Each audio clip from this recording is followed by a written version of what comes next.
அதேபோன்று தமிழக வெற்றி கழகத்தை மட்டுமல்லாமல் நீதிமன்றத்தை நோக்கியும் கேள்விகள் எழுப்பியிருக்கின்றார்கள்.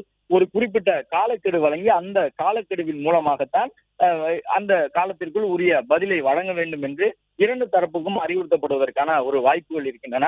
அதே நேரம் அரசு தரப்பை நோக்கி நீதிபதிகள் இன்று பல்வேறு கேள்விகளை எழுப்பியிருக்கின்றார்கள். ஒரு பொதுக்கூட்டம் நடைபெறும் பொழுது அந்த கூட்டத்திற்குள் வரக்கூடியவர்கள் அரசியல் கட்சியின் கூட்டமாக இருந்தாலும் கூட அவர்கள் நம்முடைய குடிமக்களுக்கு தேவையான பாதுகாப்பு அம்சங்களை செய்து கொடுக்க வேண்டியது என்பது காவல்துறையினருடைய பணியாக இருக்கும். அதே போன்று இந்த வழக்கினுடைய விசாரணை தொடர்ந்து நடைபெற்றுக் கொண்டிருக்கின்றது. விஜய் மற்றும் அரசு தரப்பிலே பதிலளிக்க வேண்டும் என்று பிறப்பிக்கப்பட்டிருக்கக்கூடிய அந்த அறிவுறுத்தல் என்பது இழப்பீடு கேட்ட ஒரு வழக்கிற்கான ஒரு பதில் மனுவாக பார்க்கப்படுகின்றது. அதாவது இழப்பீடு கோரிய வழக்குகளில் சம்பந்தப்பட்டவர்கள் பதில் மனு தாக்கல் செய்ய வேண்டும். இது போன்ற ஒரு மிகப்பெரிய அளவிலான சட்டம் ஒழுங்கு சார்ந்த சிக்கல் எழுந்திருக்கக்கூடிய சூழ்நிலையிலே அங்கு ஏற்பட்டிருக்கக்கூடிய இழப்பீடுகளுக்கு யார் பொறுப்பேற்பது என்ற ஒரு முக்கியமான கேள்வி இருக்கின்றது.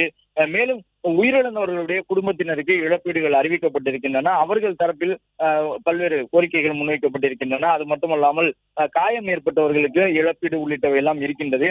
பொது சொத்துகளுக்கு சேதம் விளைவிக்கப்பட்டிருக்கின்றது. காவல்துறை வாகனங்களுக்கும் சேதம் ஏற்பட்டது என்பதெல்லாம் சொல்லப்பட்டிருந்தது. இந்த நேரத்தில் தான் அவ்வாறு இழப்பீடுகளை குறிப்பிட்டு தாக்கல் செய்யப்பட்டிருந்த மனுக்கள் தொடர்பாக 2 வாரத்திற்குள் பதில் மனு தாக்கல் செய்ய வேண்டும் என்று நீதிபதிகள் சொல்லியிருக்கின்றார்கள்.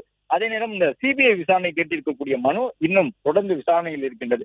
இதற்கு முன்பாகவும் தமிழ்நாட்டை பொறுத்தவரை சிபிஐ விசாரணை பல்வேறு தருணங்களில் மேற்கொள்ளப்பட்டிருக்கின்றன. ஆனால் தமிழ்நாட்டினுடைய உள்துறை சார்ந்து பிறப்பிக்கப்பட்டிருக்கக்கூடிய ஒரு சில உத்தரவின் காரணமாக சிபிஐ நேரடியாக தமிழகத்திற்குள் வந்து ஒரு விசாரணையை கையில் எடுத்துவிட முடியாது. பிளே ஸ்டோர் மற்றும் ஆப் ஸ்டோரில் இருந்து பாலிமர் செயலியை QR கோடு மூலம் பதிவிறக்கம் செய்யுங்கள். செய்திகளை உடனுக்குடன் பெறுங்கள்.